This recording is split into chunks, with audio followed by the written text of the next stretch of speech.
वसई पश्चिम परिसरातील Smith height येथून 58 वर्षीय अपंग व्यक्ती बेपत्ता झाल्याची घटना समोर आली आहे। एरॉल रॉनाल्ड डेव्हिड असे हरवलेल्या व्यक्तीचे नाव असून ते 5 एप्रिल 2026 रोजी रात्री सुमारे 11 वाजण्याच्या सुमारास घरातून कोणालाही न सांगता बाहेर पडले आणि त्यानंतर ते परतले नाहीत। मिळालेल्या माहितीनुसार एरॉल डेव्हिड हे डाव्या हाताने अपंग असून त्यांची उंची सुमारे 5 फूट आहे। सावळा रंग, सडपातळ बांधा, काळे छोटेसे केस, समोरून टक्कल अशी त्यांची ओळख आहे। हरवताना त्यांनी जांभळ्या रंगाचा टी शर्ट आणि हाफ पॅन्ट तसेच पायात काळ्या रंगाच्या चपला घातल्या होत्या। ते मराठी, हिंदी आणि इंग्रजी भाषा समजू शकतात, मात्र विचारणा केल्यास फक्त आपले नाव सांगू शकतात अशी माहिती पोलिसांनी दिली आहे।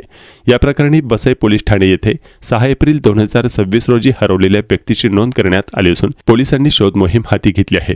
दरम्यान संबंधित व्यक्तीबाबत कोणतीही माहिती मिळाल्यास नागरिकांनी तत्काळ पोलिसांशी संपर्क साधण्याचे आवाहन केले आहे। पोलिसांनी नागरिकांना सतर्क राहून सहकार्य करण्याचे आवाहन केले, त्यासाठी आपला मोबाईल क्रमांक जारी केला आहे।